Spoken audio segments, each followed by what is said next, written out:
더 이상 짜고 치는 고스톱은 없다. 우리도 대본 없이 토론한다. 지역대표 스피커 두 분과 함께하는 YMCA 토론 시간입니다. 여수 순천 YMCA 김대희 김석 사무총장 두 분 어서 오십시오. 네, 안녕하십니까. 네, 반갑습니다. 날이 상당히 많이 추워졌습니다. 저는 춥습니다. 감기 걸려가지고 날씨만 추운 게 아니라 마음도 춥고 조직도 춥고. 마음은 왜 추우세요? 아무래도 2023년 보내는데 네. 뭔가 이렇게 조금 열심히 하셨잖아요. 우리야 열심히 살았는데 사회적으로 비정상적인 것들이 계속 반복되고 있고 민주주의라고 하는 것에 대한 어떤 견고함이 이렇게 허술하게 무너질 수 있나요? 뭐 이런 것도 있는 거죠. 또 하나는 지방정부를 만들고 지방자치를 그렇게 요원하면서 막 단식까지 하면서 만들었는데 막상 최근에 들어서 지방자치 단체장 하시는 분들의 모습을 놓고 보면은 정말 우리가 바라는 지방자치가 이런 모습이었나 뭐 이런 생각하게 되고 뭔가 이렇게 모든 성과를 개인들이 자치단체장이 가져가려고 하는 모습들이 되게 많이 보이고 반면에 소통은 많이 하지 않고 막 이런 것들이 반복되는 것 같아서 이 연말 근황 물어보실 텐데, 그러니까 이 시간에 한 해를 지금 현재 평가하면서 지금 조용히 좀 지내고 있거든요. 가장 지금 지자체장이 마음에 안 드셨어요? 올해? 아니 그런 건 아닌데 뭔가 그런 비전과 철학들이 네. 공유되지 않는 것 같은 느낌이 드는 거죠. 지금 조용히 보내고 있는 거예요? 시끄럽게 보내고 계신 것 같긴 한데. 아니 저 굉장히 조용히 보내고 있어요. 알겠습니다. 김대 총장님 어떻게 한 주 보내셨습니까? 네, 어저께 저희 여수 YMCA 종무식을 했거든요. 네. 오늘부터 안 나와도 되는데 연차가 아직 20일 남아 있습니다. 와, 휴가 좀 가세요 내년에는. 내년에 2월 시키면 되죠. 뭐 연차야. 이걸 안 하려고요. 오늘 오후 3시에 여수시의회에서 민주열사 정신 개성 어떻게 할 것인지 토론회가 있었는데요. 여수에는 민주열사들이 많이 계시는데 1960년 3월에 김종호 열사가 계시거든요. 이분은 현재 지금 4.19 민주묘지에 안장되어 있는데요.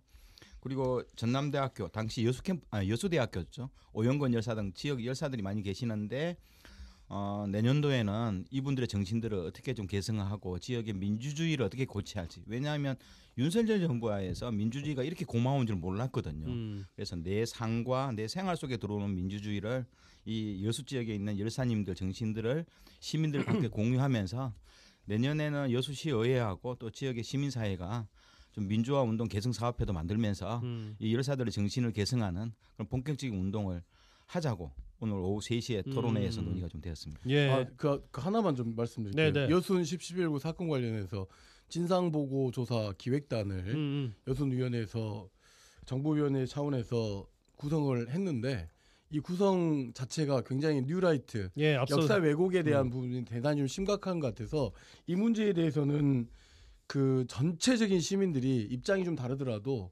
이 가서 여순위원회를 뒤집어 엎든 뭐 이런 예전에 그 제주 4.3 연대가 가서 뒤집어 엎고 막 그래서 결국은 진상보고 이 보고서가 굉장히 중요한 겁니다. 안 그러면 역사 왜곡이 될 수 있는 문제이기 때문에 굉장히 중차대한 일이다라고 하는 것을 꼭 잊지 말으셔야 된다 연말에. 예. 네. 뒤집어 엎자고 노골적으로 말씀하시네요. 좋습니다. 네, 뒤집어 엎어야 됩니다. 예, 앞서 브리핑에서도 전해드렸기 때문에 관련 내용들은 좀 더 자세하게 전해주신 것 같습니다. 자, 주제로 넘어갈까요? 주제로 넘어가겠습니다. 10점 만점에 3.8점. 이 형편없는 점수라고 할 수 있을 것 같은데요. 지난 12월 6일부터 12일까지 열렸던 아랍에미레이트의 COP28 종합 점수가 되겠습니다.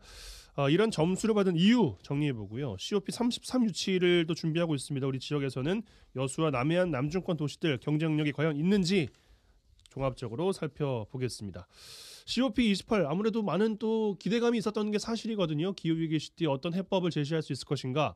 하지만 글로벌 토크쇼라는 비판이 있다고 김상엽 2050 탄소중립 녹색성장위원회 위원장이 언급을 했습니다. 왜 이런 결과가 나왔다고 생각하시는지 먼저 김대희 총장께 드릴까요? 네, 뭐 이번 두바이 그 COP28 총회는 지난 2015년 저도 갔다 왔었는데 2015년 파리 총회 때 1.5도씨 내로 금세기 지구 온도를 통제하자 그랬잖아요. 그렇죠. 그러기 위해서는 사전에 2030년도까지 석탄을 완전 퇴출하자. 그리고 재생에너지로의 전환을 가속화하자는 것이 이번 COP28의 주요한 화두가 될 줄 알았어요. 예. 또 그렇게 가려고 했고 그런데 결국은 더불어서 개도국의 어떤 보상을 좀 해줘야 돼요. 개조국이 석탄을 다 쓰니까요. 그런데 이런 기금들을 많이 만들자고 예상을 했는데 결국 아무도 동의 안 해버렸거든요. 그런데 이것을 저는 우리나라 윤석열 정부의 탄소 중립 녹색성장위원회 김상현 위원장이 이 말을 하니까 저는 고개가 좀 가오등거리죠. 왜냐하면 이번 두바이 당사국 총회도 사전에 논란이 좀 있었어요. 뭐 10대 산유국 중에 하나가 이 아랍에미리트 연합이거든요. UAE인데 UAE 중에서도 이 특히 국영 석유 회사가 있어요. 아두녹이라고. 여기 의장이 대표이사가 COP28 의장이 됐거든요. 석유회사에 석유회사의 CEO가 이 COP28의 의장이 되었고 그랬는데 결국은 제대로 합의가 될까? 아니면 뭐 파격적으로 본인이 뭔가 보여주든가. 네. 예. 그런데 결국은 안 될 거다. 안 될 거다는 다 예측을 하고요. 그리고 올해 3월달이죠. 그래서 EU하고 미국 의회에서도 이 사람 의장 그만두게 해야 된다. 이런 논의가 특히 이제 EU 의회에서 상당히 많이 논의가 되었고 공개적 비판을 했거든요. 예. 그런 상황에서 안 될 거라고 생각을 했었고 역시나 다 안 됐던 거거든요. 그러면서 과연 2030년까지 전 세계가 석탄 포함해서 석유를 퇴출할 수 있을까? 역시나 다 UAE가 그게 동의 못했죠. 특히 우리나라 정부도 여기에 탈석탄 동맹에는 가입을 안 해버렸거든요. 그러면서 결국은 이 COP28에 대해서 최악의 총회다 이런 말들이 국내에서도 좀 나오기 시작했던 거죠. 예. 김상현 위원장이 뭐 결과는 정확히 보고 있는데요. 그럼 우리나라 정부는 어쨌냐? 이 최악의 총회에 우리나라 정부는 적극 참여해버렸죠. 참여자로서 네. 예, 목소리를 그대로 냈다. 김석 총장께 이어드릴까요? 예, 우리나라 정부가 기후 악당이 돼버렸어요. 실제로 여러 가지 그 기후에 관련돼서 비판받는 여러 가지 이유가 있지만 일단 재생에너지 정책에 대해서 이 정부가 아주 그냥 기존에 뭐 예를 들어서 탄소 중립 50에 대한 로드맵을 문재인 정부 발표한 것이 마음에 안 들었는지 모르겠지만 그렇다고 재생에너지 산업을 이렇게까지 깡그리 무너뜨려서는 안 되거든요. 전 세계적으로. 그런 가운데서 이제 대단히 비판받는 가운데서 이번 총회에서 기후위기 해결을 방해하는 국가에 수여하는 상이 있어요. 오늘의 화석상이라고. 여기 3등을 우리나라가 수상을 했습니다. 무슨 말이냐면 기후 악당 국가가 돼버린 거죠. 그러니까 전 세계적으로 나름대로 이 문제에 대해서 선도적으로 나설 것이라고 생각했던 국가가 이제 이렇게 되어버린 거고 또 하나 이제 가장 큰 문제는 뭐냐면 아까도 김대희 총장께서 했지만 의장국을 일단은 석유회사 사장으로 앉힌 데는 왜냐하면 이 결단을 석유회사나 이런 곳에서 해야 되기 때문에 라고 하는 굉장히 선한 의지가 있었는데 책임감으로. 그렇죠. 또 하나 여기서 우리가 놓치지 말아야 될 것은 결국 자본과 돈은 결코 도덕적일 수 없다. 그리고 자본과 돈에 대해서 뭔가 이렇게 도덕적 양심을 기대하는 것은 굉장히 무의미한 것이기 때문에 이 투쟁과 또는 그 기업의 존망에 걸치는 전 세계 제도로 결국은 이 탄소 위기 또는 기후 위기와 관련된 부분에 대해서는 전 세계적으로 좀 나서야 된다라고 보고 있지만 질문 중에 이런 게 있었잖아요. 글로벌 토크쇼가 아니었냐고. 예. 결국은 선진국들 그다음에 돈으로 이 문제를 해결해야 되는 그러니까 비용을 지불해야 되는 것에 대해서는 무책임한 것이고 뭔가 지구는 좀 지키고 싶고 굉장히 그래서 무책임한 글로벌 토크쇼였다라고 그렇게 좀 평가하고 싶습니다. 근데 이제 COP28에서 특히 이제 EU 있죠. 유럽의 그 EU하고 현재 지금 기후 변화에 대해서 가장 피해를 보는 빈국들이나 섬나라들만 큰 소리 치고요. 예. 나머지 나라들은 이게 침묵했죠. 침묵해서 결국 그레타 툰베리도 이번 COP28 총회를 그린워싱이라고 비판했잖아요. 그린워싱. 예. 그린워싱이라고 비판하면서 결국은 이게 가능할 것이냐. 결국은 2100년도까지 1.5도로 지구 온도를 목표를 제한했는데 지금 벌써 이대로 가다가는 2.4도에서 2.7도거든요. 이미 넘어섰어요. 네. 1.5도는. 예. 그렇죠. 이러면서 결국은 이게 브레이크가 파열된 내리막길에서 브레이크가 파열된 트럭의 모습으로 지구는 종말의 상태에서 과학자들이 우려하고 있고 아마 이 방송을 청취하는 여러분들도 앞으로 우리 중손자들 세대에는 거의 희망이 없는 그런 상황을 지금 맞이하고 있는 거죠. 그 김대희 총장께서 전문 용어 이야기하셨잖아요. 그린워싱. 이게 뭐냐면 겉으로는 환경인 것처럼 정부인 것처럼 기업인 것처럼 하면서 광고비를 아주 막대하게 쏟아부어요. 또는 뭐 그런 걸 닦는 것처럼 해요. 근데 막상 결과적인 수치는 결국은 탄소 배출에 거의 뭐 앞장서고 있거나 그러니까 그 이미지 메이킹만 하는 거죠. 그러니까 전문 용어로 이미지 세탁. 그렇죠. 이미지 세탁하는 거죠. 워싱이라는 거죠. 그린워싱 하는 곳이 기업, 뭐 국가, 단체 굉장히 많습니다. 그렇기 때문에 여기에 우리가 그 홀려서는 안 되고 이번 COP28은 악마적 글로벌 토크쇼였던 것과 마찬가지로 그 다음에 글로벌 그린워싱의 어떤 다채로운 카테고리를 보여주는 그런 장소였다라고 이렇게 혹평을 좀 하고 싶습니다. 근데 이행 점검 결정문에 화석 연료 탈피가 담겼다. 그래서 의미를 부여한다. 뭐 이런 의견도 있어요. 네, 그 자체는 의미가 있습니다. 그래요. 애초에 아까 말씀드린 이번 두바이 탕사국 총회의 최대 관심사는 2030년도까지 지구에서 화석 연료를 어떻게 퇴출할 것인가. 그리고 개도국은 2040년까지 예외 조항을 두고요. 예. 그런데 결국 이렇게 갈 거라고 했죠. 보통 이게 이제 EU가 주장한 방식인데 단계적 퇴출이에요. 근데 결국은 이 문제는 합의 볼 거다고 했는데 아까 말했잖아요. UAE라든가 우리나라라든가 호주, 일본의 적극적 반대에 의해서 미국도 반대를 했겠죠. 반대에 의해서 결국 10년 이내에 현재의 에너지 시스템에서 화석연료로부터 전환하는 애매모호한 문구가 간 거죠. 결국은 단계적 퇴출이 아니라 점진적으로 상황을 보고 줄이자는 말로 바뀌었는데 어떻든 화석연료 퇴출이라는 용어가 명문화된 것은 좋은 의미죠. 하지만 애초에 계획했던 목표의 절반도 안 되는 양이었던 거고요. 그런데 결국은 이러면서 또 하나 2030년까지 화석연료를 좋다고 뭐 전환을 한다. 에너지에서 화석연료를 없애고 전환을 한다면 뭐로 할 건가? 재생에너지로. 그럼 2030년까지 그럼 대신 재생에너지를 3배 늘리자. 3배 늘리자는 조건부 통과가 된 거죠. 그러면서 에너지 효율 향상 속도를 2배로 늘리자. 왜냐하면 화석연료를 퇴출은 명시했는데 그럼 어떤 방식으로 이걸 대신할 건가? 재생에너지 3배로 늘리고 에너지 효율 향상을 2배로 확대하는 이 국제 목표를 설정했던 것은 의미가 있는 거죠. 그런데 이제 문제는 우리나라 정부의 모습이었습니다. 이 두바이에서 우리나라 정부는 재생에너지 확대 좋다고 뭐 화석연료 퇴출에는 적극적 동의를 안 했다 그랬죠. 대안을 뭐냐 하면 역으로 CFE라고요. 카본 프리 에너지. 그러니까 탄소 제로 에너지하고 CF 탄소 제로 100이라는 CF 100이라는 이상한 용어를 들면서 이건 바로 원전이죠.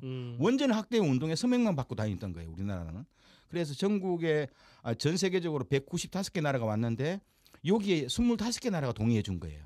미국과 일본이 동의하면서 우리나라 정부는 이걸 자화자찬하는 거죠. 예. 뭐 그러면서 결국 재생에너지 3배 확대는 정작 가장 중요한 문구에 대해서 말이 없고 대신 원전 확대만 주장했던 것이 결국은 그나마 화석연료를 퇴출하자는 명문화된 문구에 우리나라는 전혀 동의 안 했던 것이 너무나도 좀 아쉬운 사항이 돼버린 거죠. 예. 뭐 이 대목에 김석 총장 주실 말씀 있으십니까? 그 유엔이 지속 가능한 발전 목표를 그 UN SDGs라고 2030년까지 지속 가능한 발전 목표를 세우면서 여러 가지 생태계와 관련된 거, 그다음에 기후 위기에 대한 전환에 대한 이야기를 한 게 굉장히 오래전의 이야기입니다. 이게 목표는 있는데 실행 지표가 없는 상황하고 거의 좀 맞닥뜨려진다고 보는 것이고, 근데 그나마 그럼에도 아까 말씀드렸던 것처럼 이 이행 점검 결정문에 화석연료 탈피가 들어간 것도 그러니까 성과라고 보여지지만 이행 목표가 없는 문제는 한계라고 보여줄 수 있는 거죠. 그렇기 때문에 COP28이 아니라 그 다음 회의에서 얼마나 위기가 강조될까 미리서 좀 예측된다라고 볼 수 있을 것 같습니다. 예. 근데 이제 문제는 여기서 이제 그럼에도 불구하고 이 탕사국 총회에서는 여러 가지 협약들이 많아요. 조약들에 우리가 들어가자 하고 찬성하는 나라들은 앞으로 이제 COP29 때 이 합의들이 이제 구체적인 국제 조약으로 넘어갈 건데요. 예. 탈석탄 동맹이라고 있어요. 결국은 아까 이야기했던 2030년까지 석탄을 완전 잘 사는 나라들은 없애고 개도국은 2040년까지 탈피하자는 이 탈석탄 동맹에 OECD 38개 나라 대부분은 이 탈석탄 동맹에 합의를 했어요. 그 중에서 합의를 못한 나라가 아까 4나라 있었다 그랬죠. 한국, 일본, 호주, 터키 이 4나라는 탈석탄 동맹을 모른 데 끼우고 등 돌리고 가버렸던 거죠. 그런데 결국은 COP29 때는 이 탈석탄 동맹, 특히 이제 화석에너지 중에서도 석탄만큼 확실히 없애자는 거죠. 석유는 원료로도 쓸 수 있거든요. 여러 제품화 시킨 이런 측면이 있어서 석탄을 가장 먼저 없애는 거에 대해서도 우리나라는 철저하게 등을 돌리는 모습이 너무나도 아쉬워요. 이게 진짜 부끄러운 거죠. 알겠습니다. 뭐 이 행사 메시지와 또 행동에 대한 여러 가지 나라별로 국가별로 그리고 대륙별로 전략적인 생각이 다르다라는 말씀을 주시면서 전반적으로 이제 혹평에는 두 분도 좀 동의를 하시는 것 같은데 COP가 저희가 짚어볼 것이 메시지와 이제 행동이라는 측면에서도 하나 이제 짚어볼 필요가 있는 것이고 지금까지 이야기를 나눴습니다만 행사와 마이스로도 저희가 이야기를 좀 확대해 볼 수 있을 것 같아요. 왜냐하면 이 COP28이 저희가 엑스포 유치라는 그 큰 목적을 두고 어찌 보면 양보를 한 측면도 있지 않습니까? 그래서 COP33을 다시 한번 유치하겠다. 그러면서 여수를 중심으로 한 남해안 남중권 도시 우리가 유치를 하는 것은 이 대목에서 적절하다고 보시는지 그리고 우리 지역에는 도움이 된다고 생각하시는지 김석 총장님 어떠십니까? 근데 엑스포 유치하고 COP28하고 행사 성격이 다른데 무슨 양보를 하고 참 그 국가가 그렇게 한번 이야기한 적이 있죠. 근데 말도 안 되는 이야기이죠.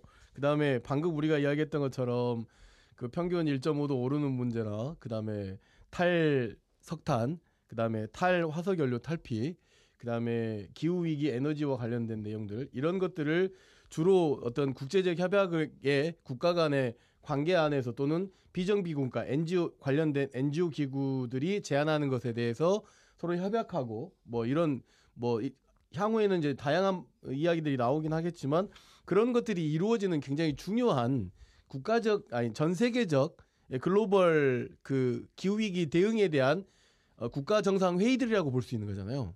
근데 이제 이 부분에서 COP 33을 2026년 총회에서 결정하게 될 텐데 이걸 지금 우리가 유치한다는 거잖아요. 우리에게 그런 서사가 있냐는 거죠. 우리에게 예를 들어서 여수를 중심으로 한다고 하는데 지난번 COP28도 마찬가지지만 엑스포 유치하듯이 추진해서 되는 문제가 아니란 말입니다. 이거는 그러면 정확하게 여수를 중심으로 해서 남해안 남중권에 있는 도시들이 이 COP33을 개최하기 위해서 탄소를 지금의 현재는 이만큼인데 얼만큼까지 줄인다랄지 재생에너지 비율을 이만큼을 더 확대한다랄지 집적단지를 만든다랄지 또는 관련된 여기 참여하고 있는 모든 시민들이 기후에너지 활동을 위해서 쓰레기를 얼만큼 줄이고 그다음에 집안에 뭐 관련된 여러 가지 화석연료 사용의 어떤 퍼센트 대이지를 50% 이상 100% 이상을 절감한다랄지 뭐 이런 재생에너지 전환한다랄지 이 남해안 남중권을 전체 모든 기업이 아리백을 선언한다랄지 이런 굉장히 좀 나름대로 좀 서사와 선도적 활동들이 있어야 되는데 이걸 마치 부산 엑스포 유치하듯이 본인들이 유치한다 그러면 유치가 되냐는 거예요. 에? 왜 이용선 아나운서한테 화를 내시죠? 아니 저는 매주 그게 늘 불만이에요. 맨날 저한테 화를 내시니까. 제가 이용선 아나운서한테 화를 낸지 그럼 저는 그러니까 이게 이런 서사가 없이 이걸 추진하는 김대희 총장도 저한테 화내시라고 뭐라 하시잖아요. 네.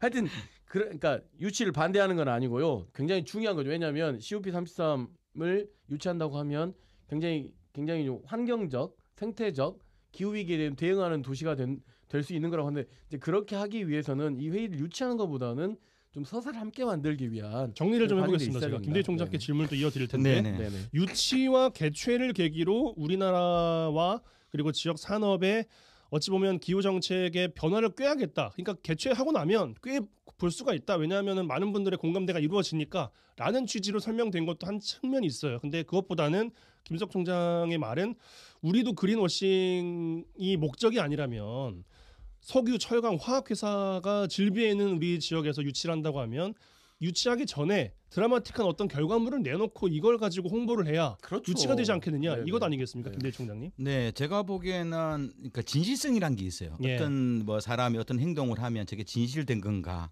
봐야 되는데 우리나라가 특히 이제 전라남도와 여수가 관심이 많잖아요. 그러면 전라남도나 여수가 그동안에 탄소를 줄이기 위한 기후 중립을 만들기 위한 어떤 행정이나 노력들이 진실성이 있었냐를 봐야 되는 측면이 좀 있어요. 내가 보기에는 아까 이야기했던 그린워싱적 개념이 좀 많은 것은 문제인 거죠. 예. 특히 이제 환경부가 이 당사국 총회의 주무 부서거든요. 환경부는 공식적 입장이 없어요. 옛날에 우리가 이제 UAE로 갔을 때 COP28을 넘겼을 때도 환경부는 국내 유치에 대해서 굉장히 부정적이었고요. 환경부가 결정하면 외교부와 함께 국제적 유치 노력에 들어가잖아요. 그렇죠. 외교부는 여기 관심도 없고요. 특히 이제 이번에 김영록 도지사가 두바이에 가서 김의원 그 우리 유엔 대사 COP28 기후 대사를 만났다 그랬잖아요. 예. 기후 대사 아니 국내에서 그러면 열심히 있었으면 국내에서 만났어야지 외교부를 통해서. 근데 이 사람도 이야기를 들었겠지만 처음으로 이야기한 거 아니에요. 외국 나가서 우리나라가 기후 대사한테. 근데 그만큼 정부는 관심이 없는 거거든요. 왜 그럴까 고민해봤는데 이번 COP28에서도 몇 개 아까 개도기 석탄 화석을 퇴출하기 위해서는 보상을 해줘야 된다 그랬잖아요. 이 보상이라면 손실과 피해 기금이에요. 이게 한 580억 달러 정도 모아야 돼요.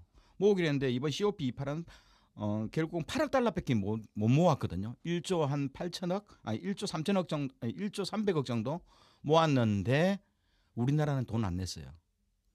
그러면 뭐냐면 COP 33을 유치한다면 어떻든 이게 가난한 나라, 기후변 나라부터 피해를 입는 가난한 나라 개도국 지원을 쉽게 말해서 1년에 한 500억 달러 이상 모아야 되는데 그럼 개최국은 여기 상당히 많은 돈을 기부해야 되는 거예요. 그러겠죠. 근데 윤석열 정부는 정부 예산도 없어서 지자체 뭐 여수시만 해도 3천억을 안 줬잖아요. 내년도 진정성이 의심이 된다는 네, 말씀이신 그런 거군요. 거고 과연 그러면 우리가 재생에너지 확대 아니 윤석열 정부 하에서 재생에너지를 완전 고갈시켜 버렸잖아요.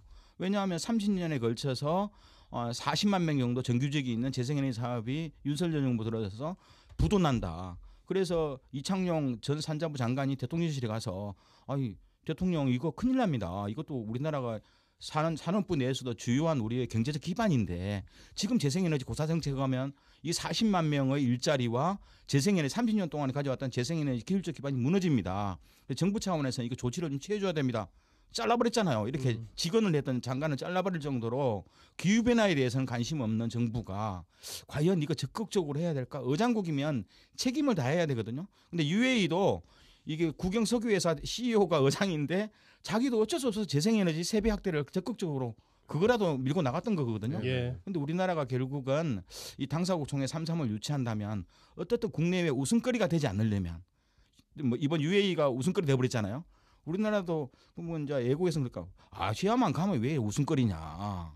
옛날에 그 도쿄 일본의 교토죠. 교토에서 열릴 때 제외하고는 교토 오정서 나올 정도로 일본만 제외하고는 아시아 가니까 다 웃음거리가 돼버렸다. 어느 나라가 찬성할까? 사실상 교토 우승서가 만들어도 일본도 웃음거리가 됐죠. 그렇죠. COP 28에서. 네. 예. 그런 상황에서 정부는 좀 탐탁치 않을 거다. 근데 어떻든 국내에서 한다면 인천, 제주, 뭐 이렇게 남중권 여수를 중심으로 한 3개 정도가 후보군이고 부산이 올지 말지를 우리 겁냈잖아요. 부산도 무시 못하는 지역이거든요.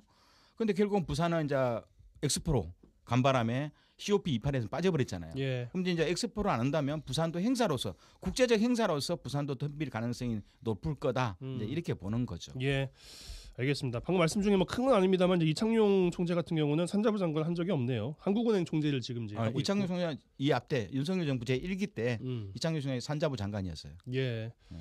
알겠습니다. 김석 총장께 이제 이어드릴 텐데 네. 그러면은 우리는 이 COP를 개최하는 것이 좋겠습니까? 아니면은 안 좋겠습니까?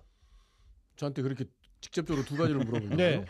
좋은 거죠. 좋아요. 좋은 그러나 거는 왜 준비를 좋습니까? 잘해야 된다는 거죠. 어떤 측면에서 좋다고 생각하시는 COP 거예요? 33을 준비하면서 앞서 이야기했던 것처럼 화석연료 탈피에 대한 서명들이 그냥 28일 총회에서 이루어지고 계속 총회에서 이루어지지 않겠습니까? 예. 33 정도 되면 일정 부분 굉장히 전 세계적 가시적 예를 들어서 탄소와 관련된 각 국가별 감소 수치나 이런 것들까지도 나올 수 있을 거라고 저는 전망이 되거든요. 그렇기 때문에 그런 회의들이 뭔가 완성된 기후위기에 대응하는 지속 가능한 지구를 위한 회의가 이곳 남도에서 이루어진다는 것은 그 회의 개최 자체가 굉장히 유의미한 일이 되는 것이죠. 그리고 전 세계 모든 기후학자들, 그다음에 전 세계 모든 세계 국가의 기후 담당자들, 그다음에 또 하나 이곳 관련된 NGO들의 이 그야말로 모든 마이스 산업이라고 이야기했잖아요. 컨퍼런스, 회의, 연구 모임, 수천 개에 되는 모임들이 이곳에서 페스티벌처럼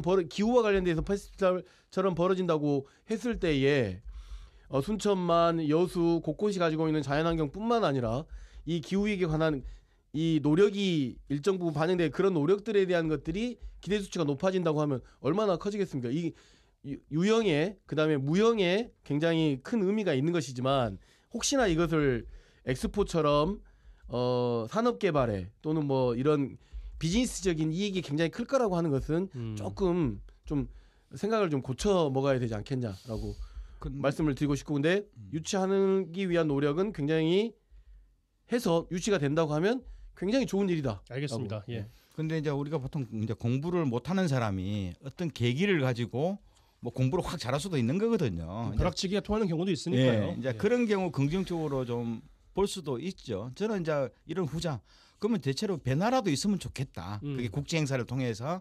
그런데 여전히 그 믿음에 대해서는 저도 아직 반신반의예요. 벼락치기 공부해 보셨잖아요. 시험 끝나고 나면 다 잊어버리잖아요. 자, 네. 아니요. 그래서 새롭게 마음을 잡아먹는 거죠. 벼락 공부했지만 결국은 내가 이렇게 하면 안 되겠구나. 평소에 열심히 해야 되겠구나 이건데요. 그래요. 저는 아쉬운 것이 그러면 우리나라가 혹은 전라남도나 여수시가 구체적인 2030년, 2050년 탄소 중립을 위해서 구체적인 탄소 감축 목표를 세우잖아요. 그럼 세웠으면 이게 목표로서만 끝나버리는 거예요. 연구 용역 보고서만 꼭 캐비넷에 들어가는데 그럼 이것도 좋다.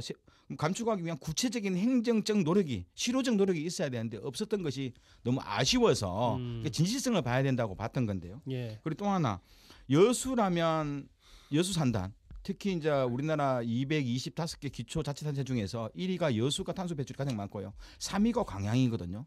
이 말은 뭐냐면 여수 산단과 광양 제철이 있는데 그러면 진실성이 지금부터 있으려면 전라남도가 적극적으로 이 산단 대기업들 33개 대기업군과 포스코를 대상으로 그럼 좋다. 우리가 글로벌 상황에서 국제적인 아리백에 왜 우리 석유화하고 제철 안 들어가냐. 이런 말이라도 하고 그럼 여기는 적극적인 선언을 해야 되는 거거든요. 이런 것이 진실성이거든요. 근데 여기서는 어느 누구도 물론 이제 롯데케미칼을 제외하고 LG화학은 뭐 좀 하려고 노력하고 있는데 대부분의 우리가 탄소를 배출하는 제철과 석유화학 쪽에서는 아리백 선언을 안 하고 있어요. 그럼 결국 이거 추동하고 그러면서 국제사회에 진실적 모습을 보여주고 해야 되는데 지금 당장 지금 제철이나 석유화학은 3년 후부터 탄소 국경세는 이 아리백을 적용하는 거거든요. 예. 그럼 그 당장 우리는 판로 자체가 없어지거든요. 이런 상황에 적극적 대응을 기업이 안 하고 있고, 그럼 결국은 이제 전라남도도 이런 기업을 설득해서 여러 가지 아리백 운동이나 기업의 탄소를 저감하기 위한 일반 국민이 누구나 검증할 수 있는 방식으로 이 회사들을 좀 평가해보는 그런 시스템을 우선적으로 만들 필요는 있죠. 예, 알겠습니다. 네, 유치 체계도 좀 바꿔야 됩니다. 예전에 여수 중심이었다면 이제 만약에 한다면 이것과 연관되어 있는 남해안 남중권에 지방정부 협의회 같은 것들을 만들어서 그다음에 정부가 기관에서 나서줘야 이게 정말 유치할 수 있게 되는 건데 뭔가 이게 정치적, 계기적 그런 방식으로 그냥 시도만 해보고 하는 방식이라고 하면 차라리 시작하지 않는 게 낫다라고. 예. 알겠습니다. COP 28 총 정리해봤고요. COP 33 유치에 대한 듣고 하실 뭐 전망까지 해보게 된 계기였던 것 같습니다. 저희 다음 주에 다시 뵙겠습니다. 고맙습니다. 네, 네, 감사합니다. 감사합니다.